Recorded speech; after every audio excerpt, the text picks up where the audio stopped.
Hi, I'm Brandon Lime Rose, I'm Michael Mcpherson. and welcome to the Lions Den.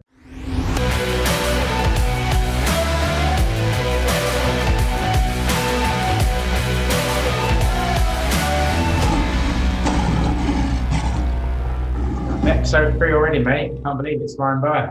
Yeah, it's been great so far. We've got a great guest on today as well, so I'm really looking forward to today. Yeah, I'm enjoying it. We're going to be talking a little bit about judges, about some of their decisions, and hopefully getting them to face a bit more scrutiny. We're going to be talking a bit of rivals, and we've got a great guest coming on. Do you want to tell them who it is? Yeah, we've got Tony Bellew on today, but we've also got a special guest coming on to talk to him. One of his Everton heroes. Yeah. That'll be good. And I think they've had a few nights out together as well. We'll try and get them to talk about that. Right, let's do it. So, mate, we'll start off by talking judges. We know last week, the one that kind of really brought it to the forefront for me was Chisora and Parker. And we spoke a lot about the fight, so I won't go too much into that. But if you look at the judges' decisions, 115, 113 either way, you can take that. You know, boxing's subjective, it's what you want to see, what you like. But when you see like 116, 11, it just kind of makes you think that, you know, what are they looking at? And I think it happens too much. It seems to be like, you know, a lot of these weird calls that favour the storyline a lot now. And I just, we'll talk about it a bit more with Tony later on. I know I have a lot to say about that. But I just wondered whether you'd ever been on the end of a bad decision, or, you know, like a judge that kind of had it in for you.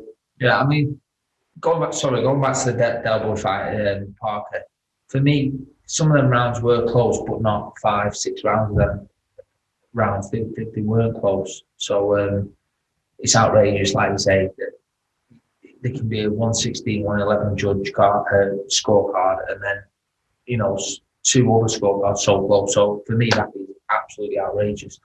The only thing I can think of in terms of judges' decision when it comes to my career is when I won the British title. You know, I beat Prince Aaron quite convincingly. A lot of people had me winning most of the rounds, and then there was a judge from Preston just up the road that had me losing the fight. You know, it could have affected me. It could have been a massive factor in the fight. If that fight had been close, I would have lost. So I mean, that's the only thing I can think of when it comes to my career, which you know, if any other of them judges had me losing or a draw, I would have lost the fight. It's mad actually that the judges, I think judges are like the figures that we never see really. You know, we see everyone after a fight, and, you know, everyone has to come out and face the music and face the media, but the judges are actually the ones who are really holding the cards. All right, you go out there, you get the knockout, then, you know, you're taking it into your own hands, but, you know, not all fights end like that, and these guys are sitting there scoring and deciding on people's destinies, really, and it's crazy we don't know more about them. Of course, and you know what, we are role models, and we're getting paid for doing something. So if we do something wrong, we should get punished. But so should the judges. They're getting paid. It's a job to them. So if they're ruining people's careers, because that's potentially what they're doing, they're stopping lads from winning world titles, winning British titles, even Central Area titles. You know, it's some boxers' dream to go and win a title, and they're being ruined by certain judges. So yeah, they should be called up and spoke to about it, and explain why they've scored the cards the way they are. And I think, you know what, it's a shame because, again, I say this as a fan, and I hear too many people now sort of saying, oh, you know, I won't watch boxing because of it's corrupt, or the decisions are wrong, and, you know, it all sort of favours the fighter who's, you know, the next big thing and all that kind of stuff. And I spoke about it before. I don't think there's any deep line hidden kind of agenda and corruption going into judges, but, you know, you do look at the decisions and you're just like, we need better. We need more than this. You know, it's too much on the line to have crazy decisions. Yeah, well, honestly, I'm involved in boxing. Like I do think boxing is quite corrupt, because I just see some of the decisions and some of the scorecards, and I think it's fucking impossible for you to have that the other side, the other way, especially, or even when it's close, it's impossible that lad for like 7 or 8 rounds. It's just not possible. So for me, he must be corrupt, you know, to a certain extent. And it's hard to say because I'm involved and it's something that I've done since I was 9 years old, something that I still love doing. But it's worrying. It's worrying for the sport, and something needs to be done about it. Yeah, I agree. I just think we need to, we could definitely go much deeper into this today, and we won't on this occasion. But I just think there has to be more scrutiny. There has to be more answers. We have to know why these decisions are being made, what judges are seeing. As I say, it's subjective. Some people might like a style. They might like someone who comes forward, looks to get the knockout. They might like someone might like a counter puncher. So the rounds close and they prefer, But you can't have some person seeing 116, 111 when the other two are seeing 115, 114, and it's just or 116. It's just not possible. It's biased. You call it what you want. It's corrupt. It's not right because it's ruining people's careers. Yeah, I'm looking forward to getting Tony on and talking about this. I know he'll have a lot to say about Delboy. I'm sure they're really passionate about what he's saying as well, and truly believe. I think he's going to have a lot to say about a lot of things. And I would certainly argue. Not me. Well, I told him, carry out with the. So, mate, with having Tony on, we've got to talk. We've got to talk a bit of rivalries. It was the anniversary the other day of his first fight with Hay, and they seemed like genuine kind of like needle and hatred there in that first fight. I don't know how much of it was mind games on Tony's part, but we'll ask him. But have you ever been in that position with fighting? I know that I always hear from guys that it's a respect and it's business, it's not personal. But has there ever been a time in your career when you generally hated someone when you got in and it was a real battle? I always go into a fight when a fight gets announced in the press conference. I think, I wonder how he's going to treat me now, because if he treats me bad, I'll react the same. So I always treat someone how they want to be treated. Yeah. So usually it's kind of respectful. I always go to shake someone's hand if they don't want to shake my hand. I think, right, you're getting it. Like that's how I feel. I have been told I'm too nice sometimes. I'm nothing like Bellew. Bellew's got that nasty streak. He's vicious. I could probably have done with that throughout my career. It's probably one thing I was missing. That nastiness about me when I'm in the ring. Sometimes I've had people hurt and then not always finish the job because I'm almost too nice. But one that sticks in my head, he was my best friend. We in the amateurs together, like we boxed with each other from we were 12 years old, and we got matched up somehow. I felt like he took the fight behind my back without telling me, and there was a lot that went on, so I was a bit bitter about it. I felt like he was using me as a stepping stone, which is understandable to most people, but because we were best friends, I just never understood it. Anyway, I was at the weigh-in, and I felt like he put his head on my head, and as soon as I felt his head touch my head, and he was looked up because he's really, really tall, Jack Arfield, and he was looking down on me. I thought, he's trying to put it on me, so I just pushed him away with my head. Just pushed him away with your head? I know, it wasn't the head, he'll tell you that. But thankfully we're friends again, and we get on. He rings me up most days, and we get on now. So, but yeah, it was just business, and that's how he's seen it. But for me, I'm sure if he could go back, I'm sure he'd say that I wouldn't have fought you. I wouldn't have took the fight. I'm pretty sure that he'd say that, and I would certainly do the same, because it nearly ruined our friendship that we've had since we were 12 years old. Yeah. And do you think it's interesting you say you had that respect for each other again after? And I think that seems to be the way it always goes. But do you think that needle and that kind of, like, for instance, just to throw one out there, that kind of Lewis and Tyson and the big bust up in the press conference and all that, and then the Frotchin and Bro situation where they kind of really went at it with each other. Do you think that helps a fighter to have that genuine kind of like nastiness and kind of sort of feud going on? Because I think a lot of the time, like you say, you're a nice guy, and you've got to go to the ring with someone. You have to find that nastiness. If it's there naturally, does it help you? I think it helps some people. It doesn't help some. The Jack Arfield fight, I thought doing that at the weigh-in would certainly help me, but it never. The fight never set alight. Nothing happened in the fight, and I always thought, he'll hit me with something. I'll just go bent. And it was almost like I had that respect for him. He knew I was his friend, and we've been through a lot. But yeah, I think it helps certain people, I think some of it's a lot of acting. I think some of it's fake. Most of it's fake, but there is genuine rivalries, and I think it helps certain people. Some people it doesn't. We'll have to speak to Tony about this again as well. We'll have to get a lesson off him on how to. I'm sure he's had a few rivalries with certain boxes. How to get the needle out to around somebody else. Yeah. Should we get him on? Yeah, let's get him on. Let's do it. Hi Tony, how are you, mate?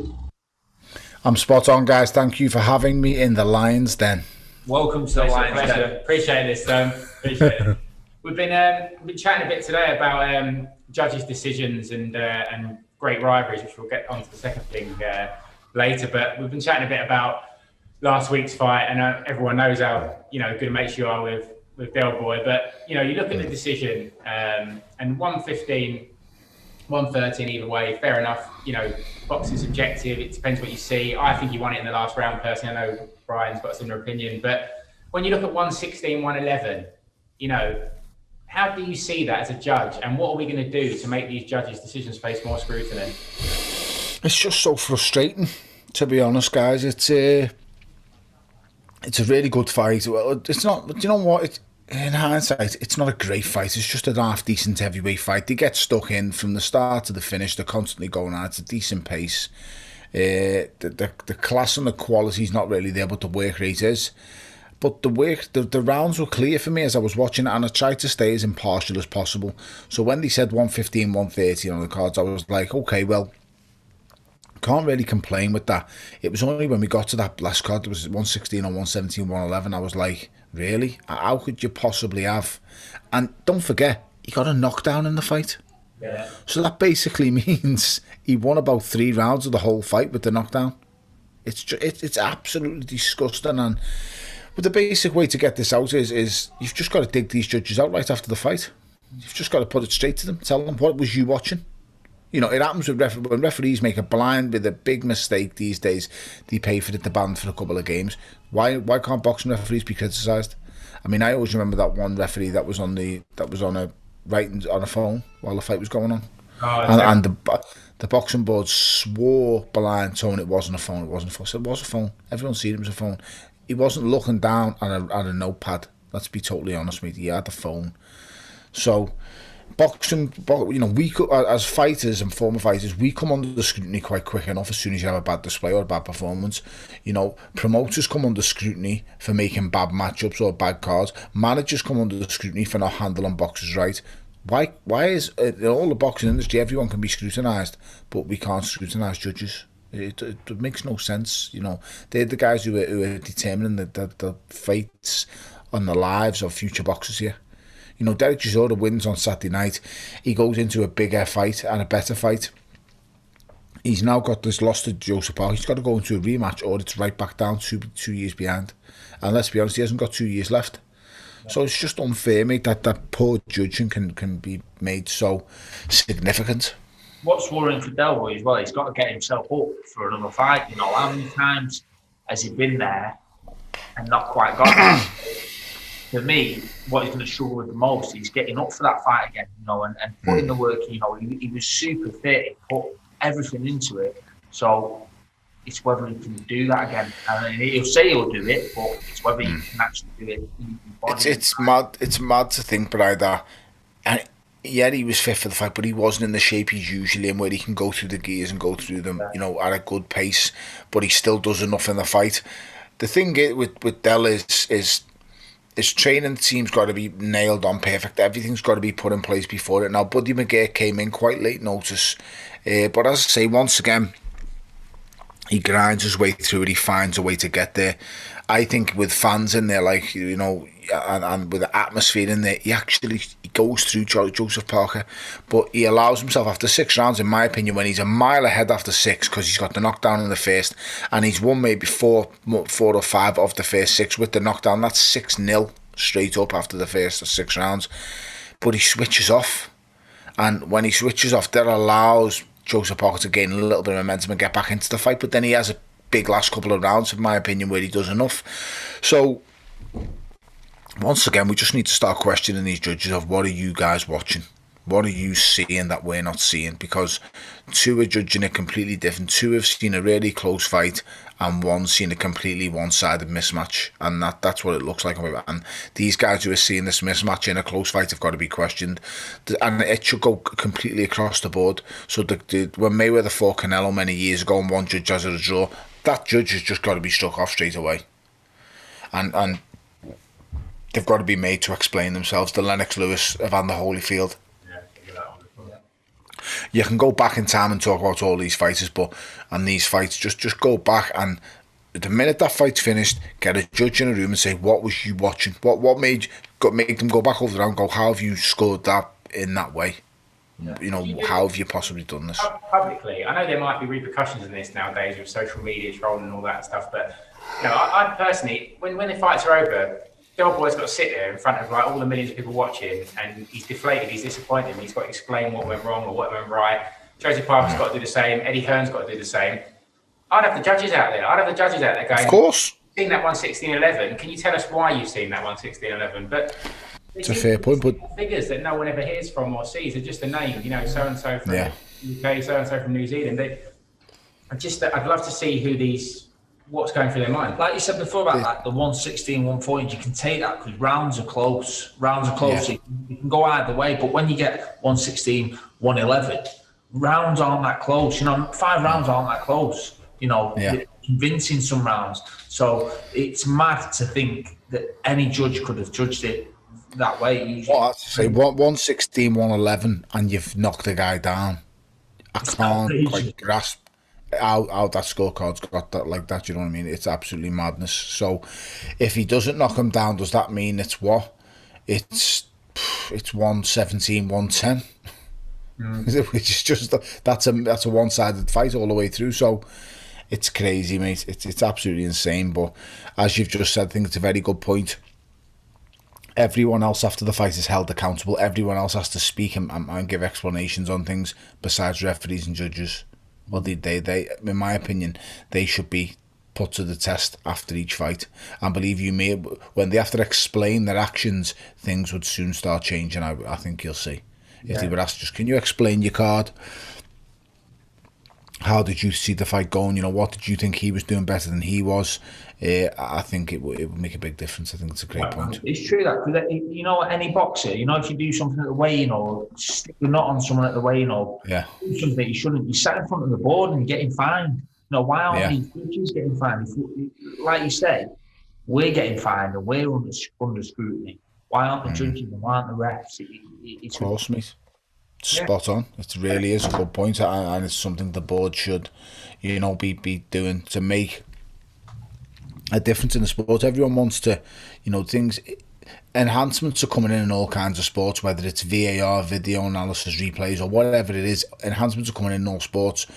For boxing, the replays and stuff like that already take part and things like that. What the WBC have implemented, have done really well with stuff like that. But no one's actually just put judges on the forefront and gone, explain why you've done that. And then, like you've just said there, Brian, when you stick to I've got a judge in mind who's judged a lot of my fights, and I think he personally just doesn't like me in the British Boxing Board.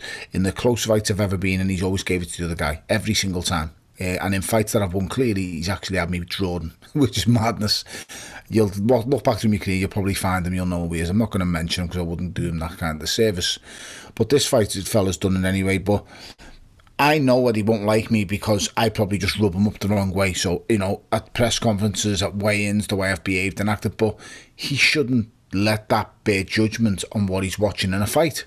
He should be able to clearly go, I've won that round or I've not won that round. That's all he's supposed to do. He's not about to be, because in the British boxing, it's now such a big sport and it's the media coverage all over the place. So when I've gone into box office fights, I know for a fact these referees and judges who are judging from our country are embroiled in the build-up. You can't not be. Everyone goes home, puts Sky Sports News on. When I'm in a box office fight, it's getting rammed down your throat. Because it's on every break, every time you turn the Sky Sports News on, it's on. And Sky Sports News is probably the most powerful channel in this country. It's probably the most watched as well. It's that powerful, mate, it really is. So you can't expect a British judge to be sitting in his hotel room all week and then turn up at the fight with a neutral kind of mindset and think, I'm not rooting for him, I'm not rooting for him. subconsciously, I don't care whether he says it or not, he's going to have an opinion of me or an opinion of my opponent. And that's not good coming into the fight. It's just not good at all. So if he's made to explain his actions in the fight, he couldn't obviously say, well, I've seen him at the weigh-in, can he? Because he knows he can't do that. He then has to judge the fight fairly, and he has to explain his actions. And I just think that's a brilliant thing to do, mate. As I say, it's unrealistic and stupid to think that these guys aren't going in to these bouts emotionless, these referees and judges. They've got people who they like, they've got styles that they like, they've got this, but they've never made to explain it so they can get away with murder. They can basically do what they want. They can sabotage someone's career. I'm pretty sure that referee and judge, he was basically sabotaging Michael. He didn't like me. Yeah. Well, and every opportunity when I fought Prince Aaron for the British title, I won that fight convincing. I mean, I don't know if you've seen that fight, but I won it convincing. And there was one judge that had me losing the fight. And I won it by like 5 or 6 rounds on everyone else's scorecard. But on that one judge, he had me losing, and he's from Preston. So we know who he is. But he's from like half an hour away. And I thought, how the fuck is he to judge my fight? It just shouldn't be allowed. Blackpool Preston, a big rivalry. Just shouldn't be allowed. But it was allowed, and he had me losing. Madness. Mate, it's disgusting. As I say, you'll see in Michael, there's one judge and official from the British Boxing Board, and he's always gone against me every opportunity he's possibly had. In fights like the Cleverly rematch, I think he had the other fellow winning, or he had him drawing or something like that. And it's a fight where the kid just spent his whole fight on the back of the ropes just trying to defend himself. Just mad. But and other fights as well. But listen, it is what it is. They've got to be made to explain themselves, and I think that's a very, very good point, Michael. It's a brilliant point that needs to be made. And mate, next time I'm at the boxing board, I think I'll put that to them, mate. I'm not going to claim it was me. I'll tell them it was you that said it, mate, to be honest. But the next few shows I'm on, mate, I'll say. That's out there, isn't it? That's it. It is. It's just a brilliant thing to do. Make judges explain themselves. Tone, I reckon this shape you're getting yourself in, mate. I reckon there's another fight in you. I reckon that's coming. Start all that, lads. Yeah, don't start all that. I'll end up divorced. You and a Coley midsummer. That's what the world wants to see. Yeah, people want to see my tank ass back in the ring. No thanks, mate. Right. I'm going to keep my fat. We'd pay to see that, Pete, wouldn't we? We'd be ringside for that one. Hey, listen, I was in Abersoch.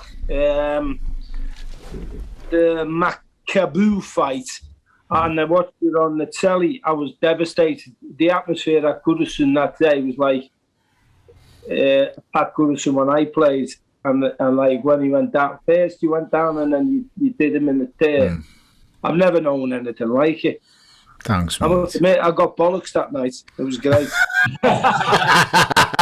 Typical Sunday, bank holiday Sunday, lad. Oh, it was brilliant.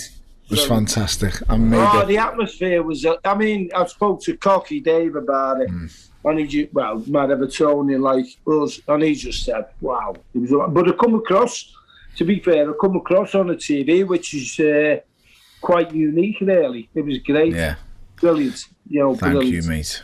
Loads of people say it, mate. It's mad how many Evertonians come to me and say that's the best night I ever had at Goodison Park. Now let me ask you a question. Go on, really. Did that give you inspiration and drive being there at a place you love and with a crowd behind you?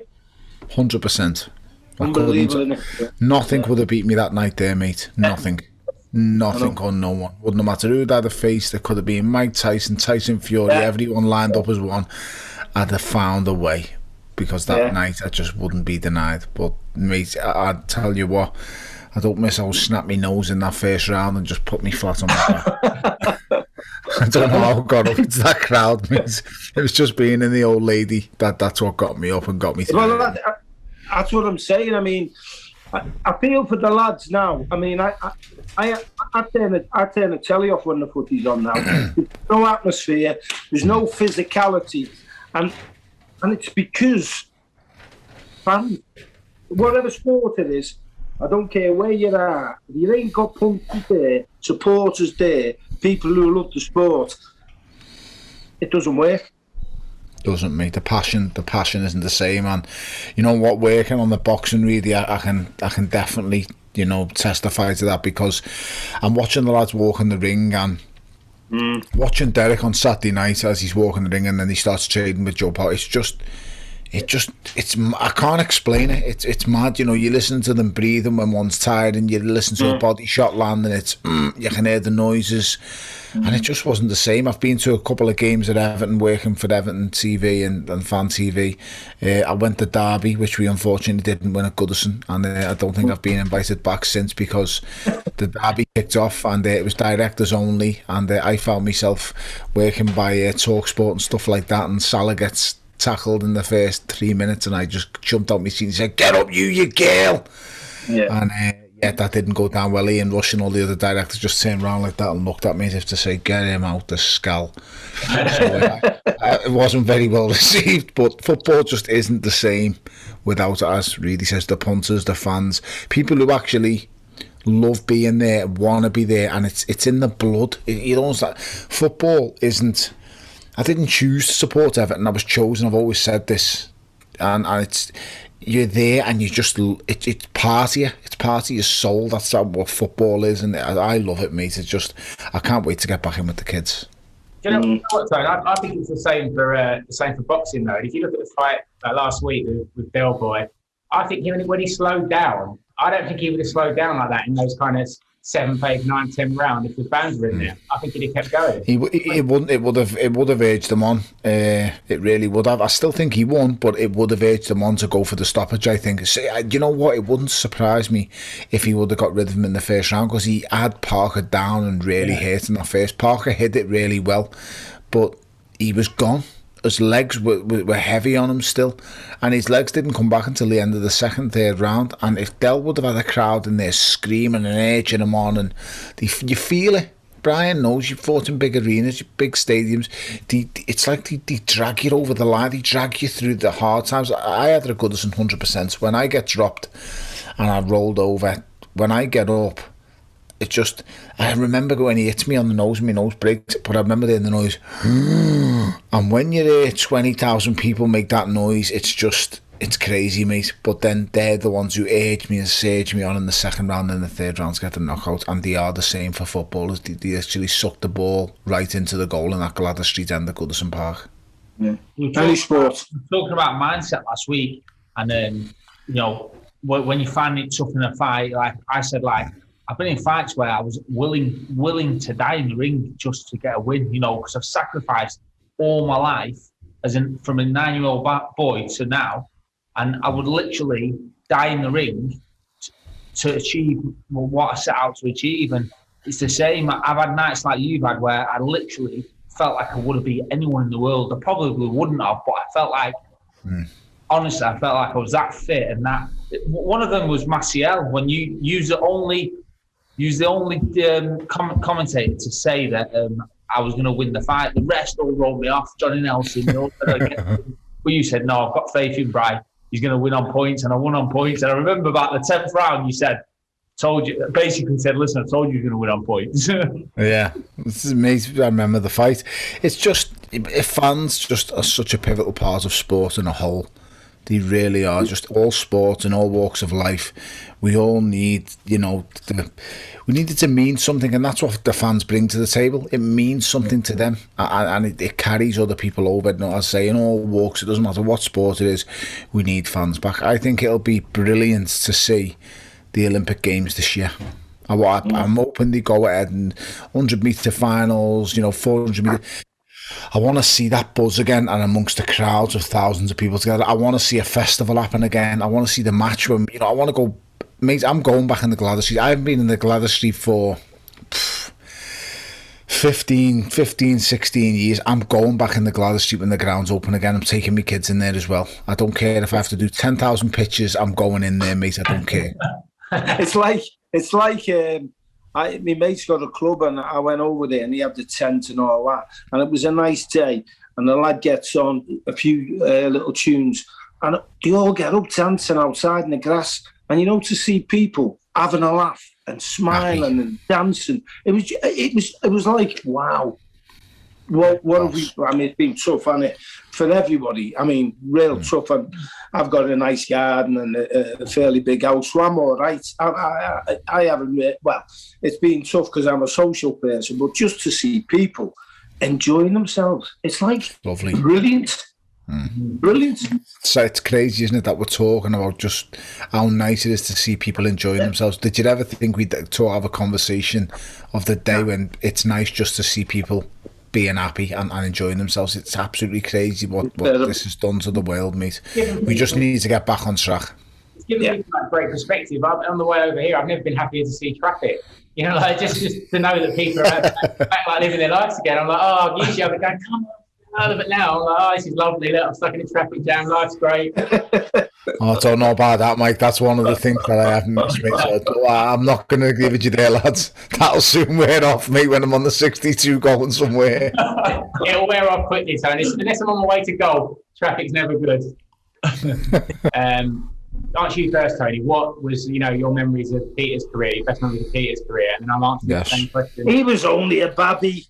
Do my brother idolised you? Think she was the greatest ever? And my dad said she was one. In my dad's words, he was one hard fucking him. I had to go.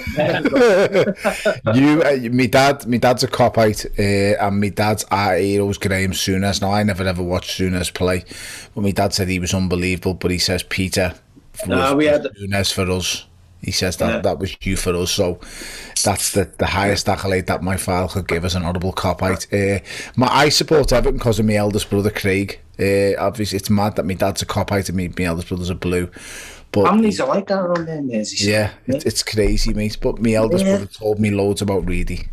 An unbelievable player, part of a brilliant team. It was just, you know what? My eldest brother is the reason I support, because I don't know in my lifetime why I support Everton after what they've got me through. I haven't got to win. Like, I always talk to the lads. I mean, lad plays football, and I talk to the older fellas there, and I say, "What was it like, lad, in the 80s?" And he went, "Oh, lad, you'd have no idea. If I could just." They always say to me, the older generation, "I wish you could take it." Now, I was born in '82, but these lads, I'm just a speckle of dust, mate, and it's gone. So I just wished I could have witnessed them and really enjoyed it. But my eldest brother did. We'll get there again. I hope so, mate. I hope so. But it's just an amazing player. What he could do in the centre of that park was second to none. And he won't like me saying that, but my brother tells me rightly. And my brother's Everton through and through. He really is, mate. Super. And Pete, what is it about Tony's career that you remember, the moment that stands out to you? Obviously, when you find out he's a Blue, and his career, the 30-odd fights, I think 3 defeats, but against world champions, I know. The Hay fight, the one I went on before, the Goodison, and I know I wasn't there, didn't see it, but just watching it on the box, when the excitement and speaking to people after it. But when you get at the top of your profession, and I've got to say to both you lads there, Rosie as well, it's the hardest sport. I played for Leighton Boys at Kirby Stadium when I was 14, so that'll be 1959, 70, and we beat Kirby Boys 2-1. Went into a gymnasium.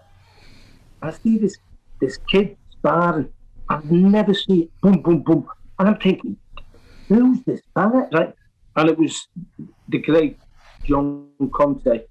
And to see him wear, because when you're the kid and you think you're fit, but to see him wear, and obviously he was an amateur then, to see him wear, and the fitness level, and the commitment, and the desire, what a sport. And obviously I grew up with Ali, Frazier, Norton, them fights, and it's just a pinnacle of bravery, ability, and it's just a magnificent sport.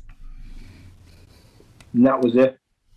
That's what can actually, and Tony will tell you, there's boxing clubs, and I went to a boxing club, and then a lad called John Bishop, not the comedian, because I'd have beat him, but another lad, John Bishop, he jabbed my head off. Boom, boom, boom. I thought, nah. And I was good on my feet as well. But I thought, nah, not my game. This. And when Tony goes about his nose where he goes crack. I mean, I've had a few broken nose on the park, but it's not like the intensity which you boys go through. Nowhere near it. It's such admiration. And I grew up knowing Alan could, fighters like that. It was like, Minter. Bad fellas. There was a good generation, great generation. Nigel Benn and amazing. Eubank.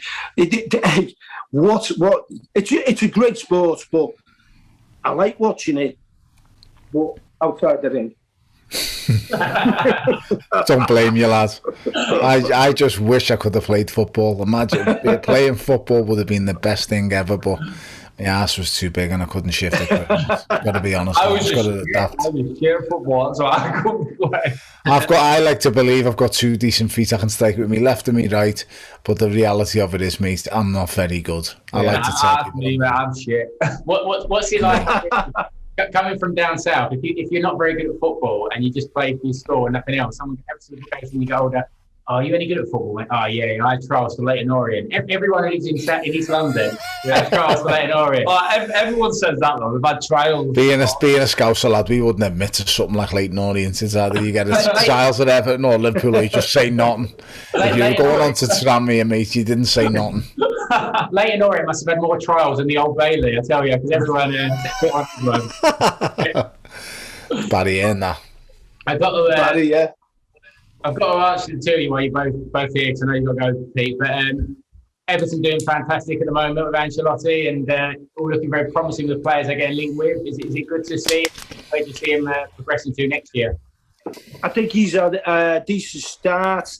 I've been disappointed in a few of the home games. Had a few injuries. Listen, the bottom line is we need to obviously improve.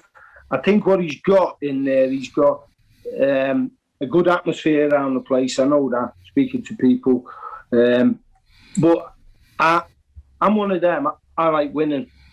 So I know it's work in progress, but I'm not happy with just being all right. And I don't think every football club should be happy with just being all right. We've got to get up there, and whether it's by hook or crook, I don't care. We've got to do it. So, yeah, I'm not happy, and I think we need more. And I know it's hard. But if you don't try to reach for the top, and have that ambition to reach for the top, you're going to fall short. Definitely. We need to fall forward, mate. We've got to be challenging. We need to be in Europe. Yeah. There's no two ways about it. Everton Football Club belongs in European football. Simple as that. We're a big club. We're spending a lot of money. We've got a big manager. As I keep saying to people, if we can't get it right with this fella, who are we going to get it right with? Because we're spending money. We're buying the right players. We're getting people in. If Carlo Ancelotti can't get it right, I don't know what's going on or what to do. Because, we're having games. I mean, I think this season we've won the same amount of away games as we won the last time we won the league. Yeah, that is just frightening. So we've won the same amount of away games as we had the last time we won the league. That's just insane. It's just consistency at home. Now I know it's a strange atmosphere for all teams playing at home, but listen, we all know you start from the back when you're at home and you go forward. But we've just been so inconsistent at home this year, and I can't put my finger on it. Listen, what I know about football, you could write on the back of a first-class stamp and have room for the Lord's Prayer, but I'm just speaking as a fan. We just need consistency, mate, and the lads to just go, when we're at home here, let's make it a fortress again. Yeah, for years, it has been a fortress, P, and we've been really good, but these last couple of years, lad, the home form's just been... It's like the lads are itching to get away. And they're itching to not play good, and it's not always down to them. We've been unlucky a couple of times, and as Reedy says, we have had injuries now and again, but ultimately, like, consistency's got to be at home. It's just, you've got to put your hands up and say it's not good enough. The form isn't good enough at home, and that's the big addressing thing that needs addressing. It'll change with fans in there, let me tell you, because the Everton fans are very, very noisy, mate, and really, know it. Yeah, I think when you look at like the game of the weekend, the Villa. Aston Villa are a great club and everything, but what a chance we had, for them 2 points. I mean, like Rosie was going on about, like you'd have died. I'd have died to win that game. Honest to God.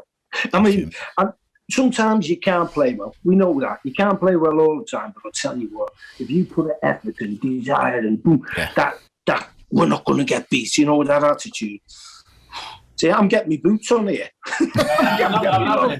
Just having that nastiness to win, you know what I mean? Yeah. Willing to do anything. Just get out there and fight till the end. Yeah. You might not win, but you'll get a draw out of it. We won't be losing, dropping points at home. Really, boss to see you, that's me bird's cousin. Sad, mate. Hey, what a good lad. He is boss lad, mate. Really, stay in touch. I'll catch up with you soon, lad. See you soon, cheers, boys. See you.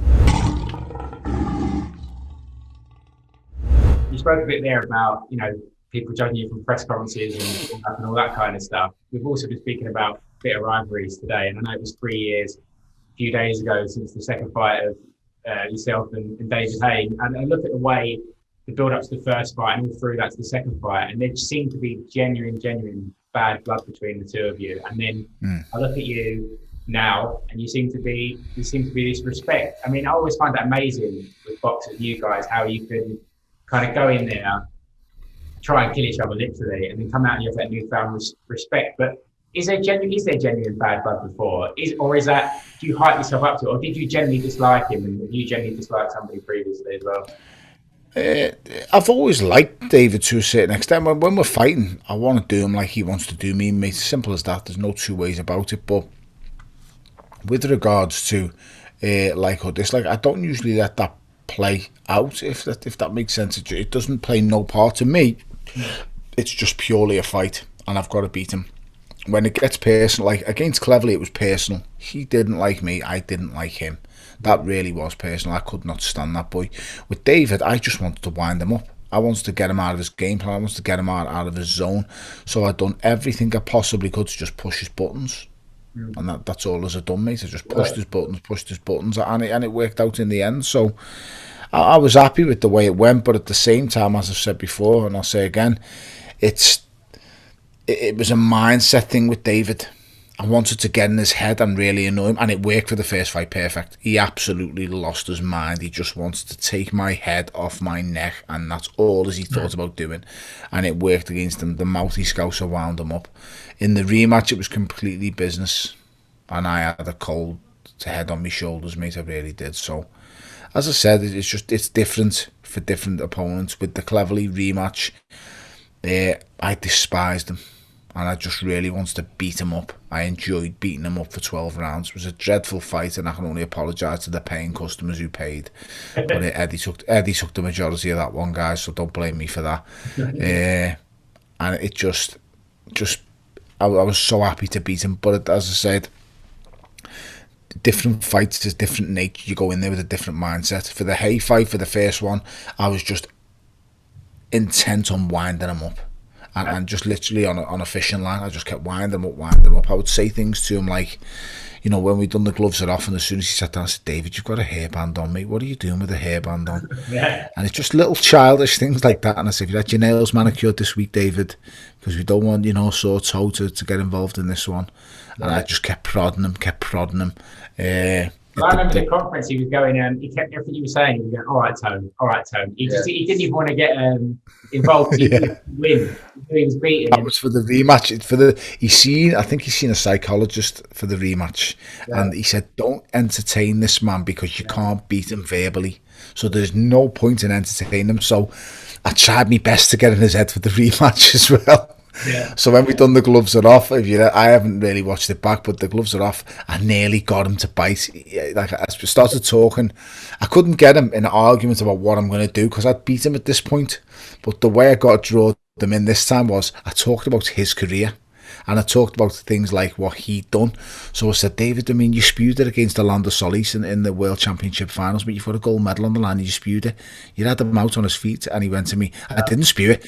I was fighting the Cuban and one, he's absolutely amazing. And I said, and then David, you've done it again against Carl Thompson. I didn't spew it. And as he said it, he went, oh, stop. He actually said these words. we're facing across each other at the table. I was going, but David, you didn't. He went, stop. He went, stop. You're the best. He says in the film, he says, you are the best. He says, you nearly had me. He said, you nearly had me. He said, but just stop. And he just closed his eyes and said, stop. At this point, I'm laughing to myself. The security lads are all laughing, and he's just like, he nearly had me. That's what he was saying. He said, you won't get me again. I'm not going to fall for it. The second fight was good. About the David Hayes situation, because I always hear you talk now, and you always say, he's better than me, he's so hard. You seem to have great admiration for him, but I want to actually, and I know you always answer honestly, but when you went into that fight, I believe that David Hayes thought that he was much better than you, and that's what actually was his downfall, because he didn't give you credit for how good you were.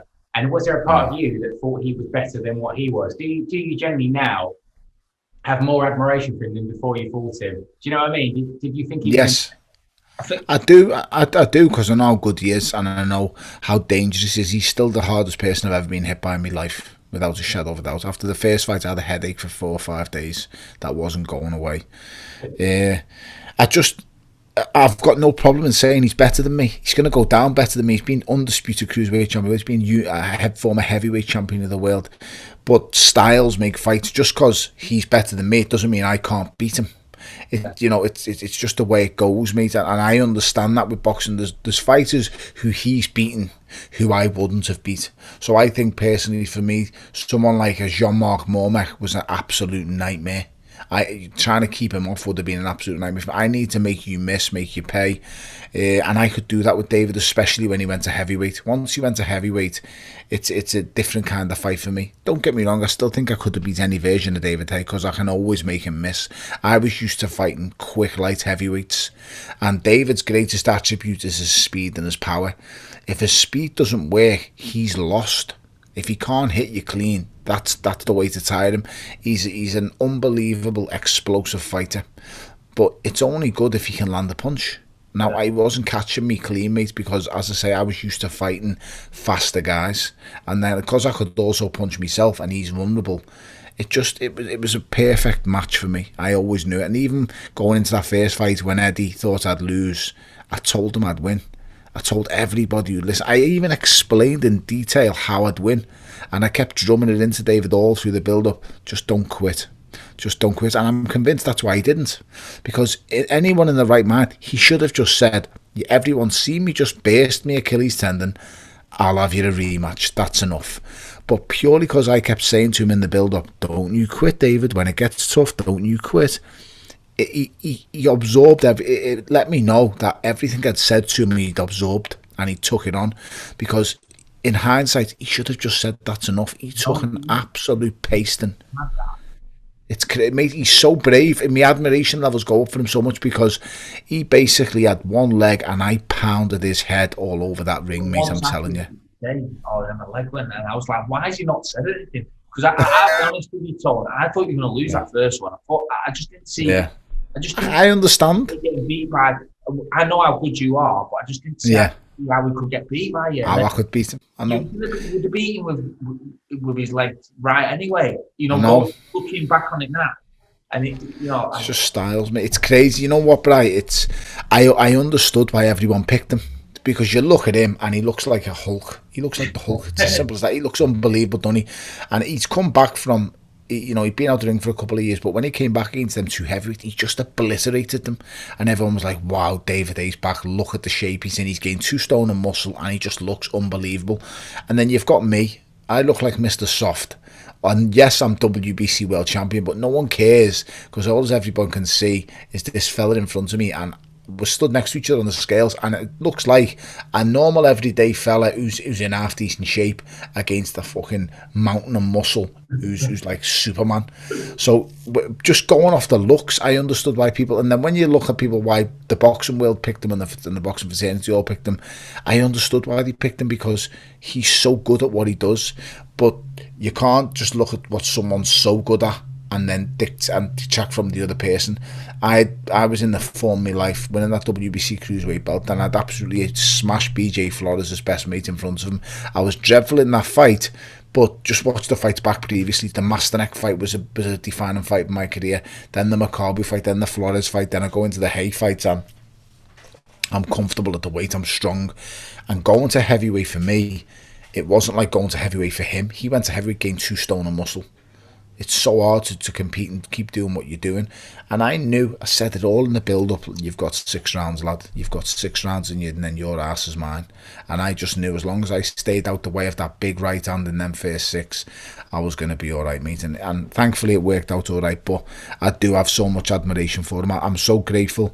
There's no two ways about it. If David didn't choose me for that first fight, and I'm not stupid enough, he chose me because he thought I was an easy touch. There's no two ways about that.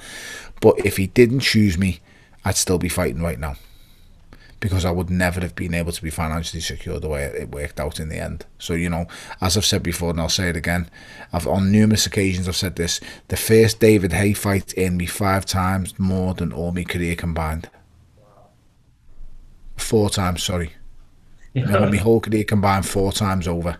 Yeah. That's how much that first David Hay fight brought me in, and I was just like, wow, this is insane. And then I always remember Eddie phoning me up and telling the money's about to drop, and he said, get ready. He said, call me as soon as this happens. He said, call me tomorrow. And he said, why? And then I phoned him the next day, and he said, you're a millionaire now, mate, well done. Wow. Well, he said, you're a multi-millionaire. And I said, nice one, lad. We've swam the channel. Every credit, no one deserves it more, mate. And I've got to say, having met both you and David, you can sit there and say he looks like a Hulk and you look like, a bloke in decent shape. You're much scarier in person. Much scarier. I'm just a little bit more, what's the word I'm looking for? Unfiltered. David's learned how. David's spent so much time in the media world that he's learned how to control it.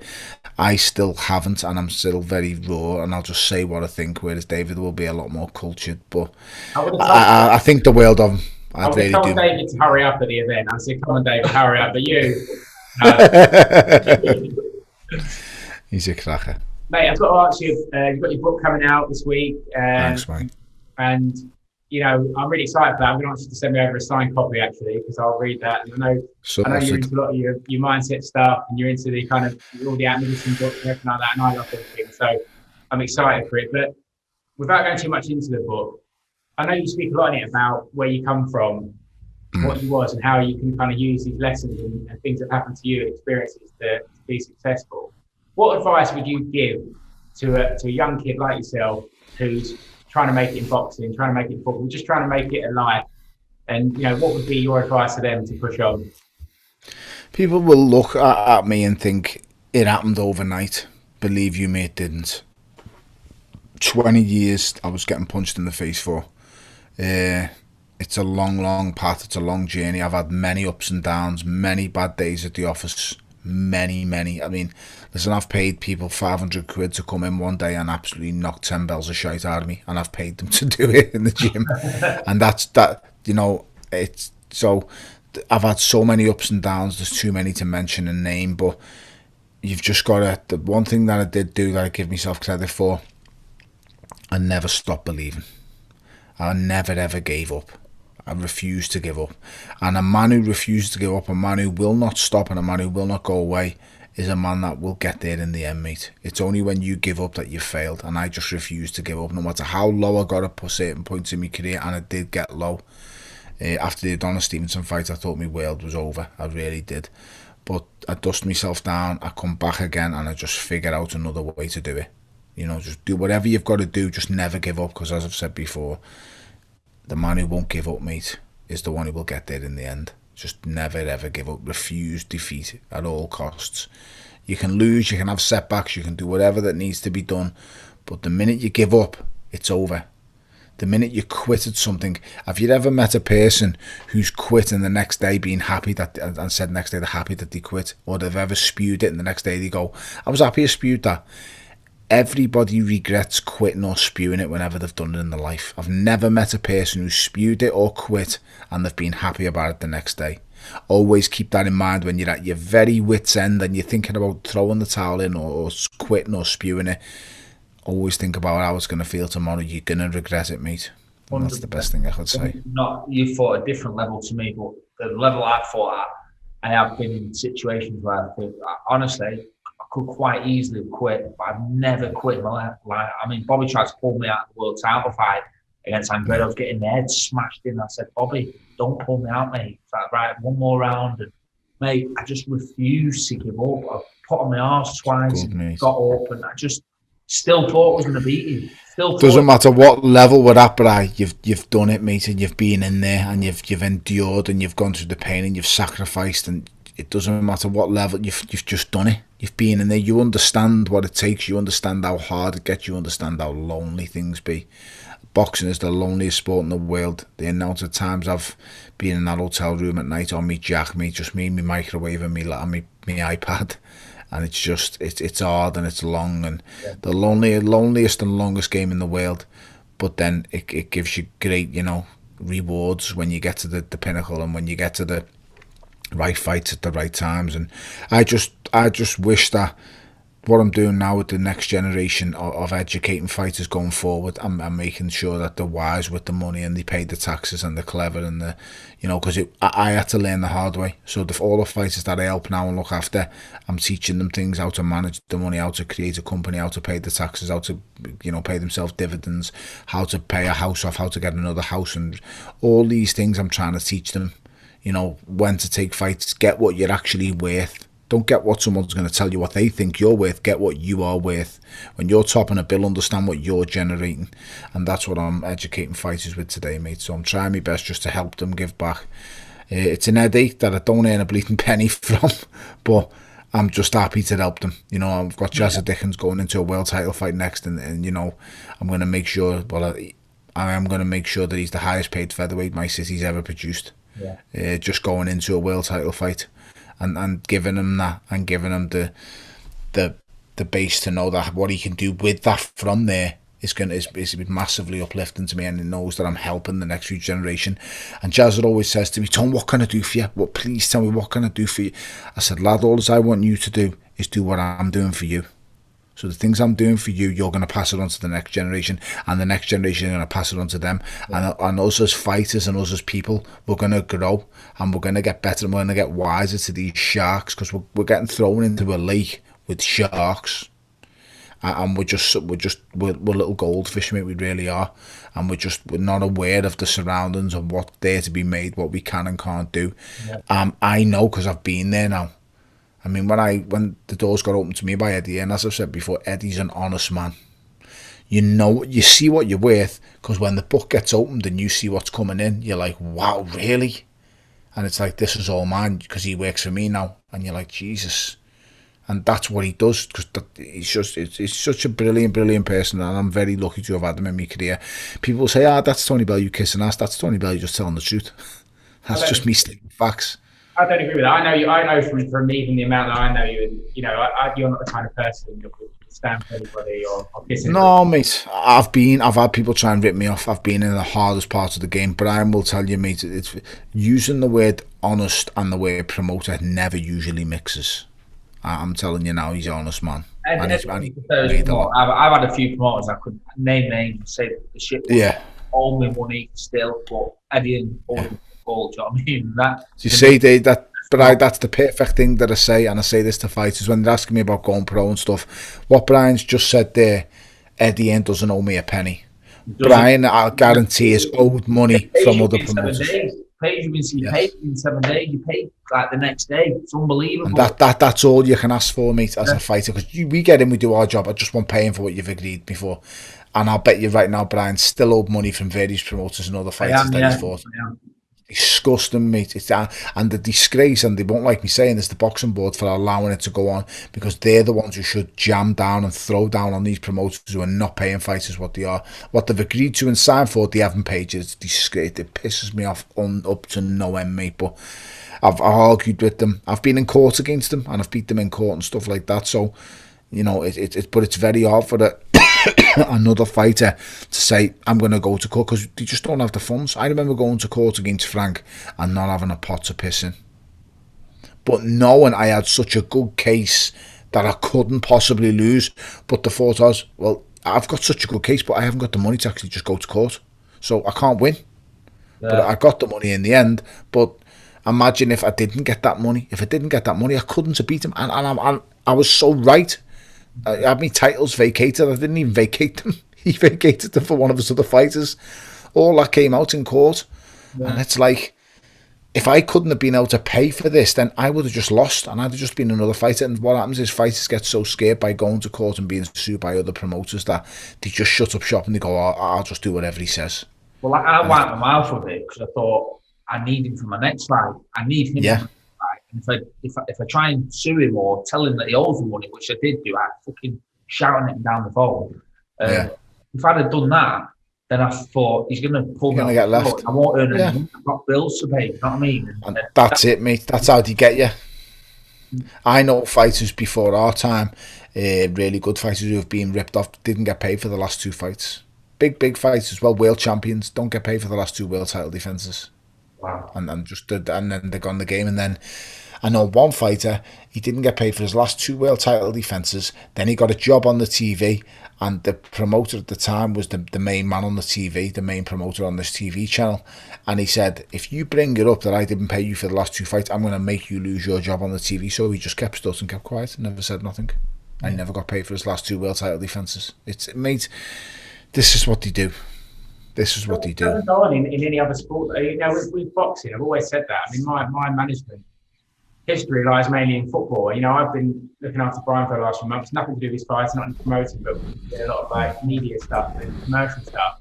And we just open with each other, aren't we? And I always say to him, without him, I can't earn any money, because it's his talent and his skills and his profile that allows me to earn money for him, and in turn earns me money. We always. But in a way, I've had some of the best sponsorships already through having him for 3 months, because he's protecting me, he's pushing for more all the time. Whereas I just go, oh yeah, just give me $1,000, I'm fine with it, and sign a deal. And the next thing, I'm stuck in a deal for $1,000 a year, and I thought, what have I done? What have I done? It's crazy, mate. But I wish I'd with a bit of savvy. I know. And then you just have to learn from your mistakes. Yeah, no. Like you said, I can pass it to the generation now, the next generation. That's it. That's all I ask for other fighters to do. So when I speak to other fighters and I'm giving advice, anything I tell them, I say, share it. Because in boxing, it's one of the only sports where we don't share it with each other. Everyone holds each other back. And in boxing, Michael, they're all out for themselves. No one's like, and that used to hurt me, because I'd always want to help people. Like when I was world champion and I was putting bills on, I'd go to my mates first to get them on the bill. And Eddie used to say to me, Tony, it's not about getting your mates out and getting your mates on the bill. And I go, but that's exactly what it's about. I'm in a position of power now. Let's do a bill. I'm going to stick 6 of my mates on the bill. 6 lads I've grown up with. And he'd be like, Tony, we've got to make the bills go. And I was like, yeah, we'll put them in good fights, but just make sure they're paid well, and that's it. And he'd be like, but that's, this is not that. And I was like, and then as time went on, I thought, yeah, he was right, because half of them, they don't care. I haven't heard a word from them since. And if anything, get slated by them behind me bleeding back. But you're just like, what is it? But just fighters need to. Boxing is a mad business where it's dog eat dog, and it needs to change. It needs to be fighters want to help fighters. AJ's a massive one. He does it. He wants to help the fighters. He wants to help the stable, the management thing that he has going. He's helping them. He's teaching them things. You look at the job they've done with Okoli. Eddie's made another world champion from scratch in Okoli and AJ, but AJ, you can physically see, is passing it down to Okoli and teaching Okoli how to do certain things that AJ would have missed when he was early on, because he's a superstar now. And if we can all just keep passing it on, in no time at all, the boxers of tomorrow will be in a much powerful position than the boxers of yesterday. Yeah. And then they can teach them ones on and so forth, mate. Fingers crossed. So I've got to say, I know we've kept you for much longer than we said we would, so we could talk to you for hours.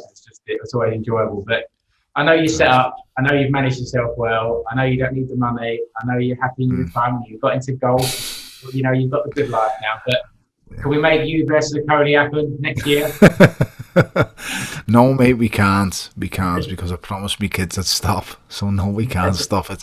I like Lawrence as well. Really good fighter. That'd be a really hard fight, to be fair. But I think there's people who, if I came back, I could beat, and I think it could be a world champion again. I don't think that'd be an issue. couldn't be the best. What about I these don't see the point. exhibitions then? These exhibitions. Ah, mate. Do you know what? People ask me about this Paul fella or Logan or I don't know whichever the name is. God. Logan Paul or what's the other one's name? It's Logan Paul. Jake Paul. Yeah, we shouldn't even give him Jake the time. Paul, See, I'm fed up with talking about it. We should. I keep getting... Oh, mate, we shouldn't, but I keep getting asked... they wouldn't approach me with that kind of stuff, mate. No one will come and front me like that because they would just... If someone comes and fronts me and puts it on me, for every action there's a reaction, mate. So understand. Yeah, you come I don't think mate, you come and put it on me, mate. It's happening right there and then. So don't put it. I'll make a bet now. I reckon we take Tony out, play 36 holes in the morning, then let him have 8 balls. Right, Logan and Jake Paul. You know what, mate? I seen him giving Daniel Cormier a little bit, and there's just mate. Daniel Cormier is a monster, mate. He's a beast. I wouldn't wrestle with fucking Daniel Cormier, mate. If you paid me fucking a lot of dough, I wouldn't get on a mat with him for fuck all. No chance, mate. On his feet, so he's just picking on the people that are not as good on the feet. Of course. I mean, as I say, if I'd have been commentating like Daniel Cormier was commentating on the UFC, and he'd have called me over and said like that, the minute his hand left his pocket and he points at me, he's asleep. Send off. He's asleep. Just no two ways to get Tony commentating in the UFC. Mate, he's just asleep. There's no like discussion. There's no talking. The minute he's done that towards my face, it's just boom. That's it, mate. That's all I have to say on exhibitions. Absolutely superb, mate. Thanks for your time. And I know it was much longer than we said it was going to be. You're always quality, always good value, mate. And I keep saying it to you, but I want to get you out on the golf course, mate, just so we can get. Listen, you can play. So until you tell me you're playing off 28 like me, then I'm not playing you. I tell you what, I'll play off 28. That'll do. Boys, absolute pleasure. I really appreciate it, mate. Tony was good, wasn't he? Yeah, he was good. Yeah, brilliant. You could literally chat to Tony for like hours because he's just like, he's so infused, so passionate, so like he enthralls you, doesn't he? He gets you involved. We've ended up in here till midnight. I feel like we are. I've got to say thank you to Peter Reid as well. It was great to hear those guys chatting. Yeah, it was brilliant. Just the chemistry they've got. You can tell they've had a pint in the pub together. Yeah, I wanted to be on one of those nights. Oh no, we'll get back. We'll link them up with Ricky. Now that will be a party. Oh no, yeah, freeway. Thanks for listening, guys. As always, like, share, follow, post, comment, whatever else you can think of to do it. It's all appreciated. Thanks for joining us on the lines, then. And like Michael said, share, comment, ask us questions, tell us who you want on next, and I'll do my best to get them on. So thanks for all the support, guys. Cheers, guys. Thanks.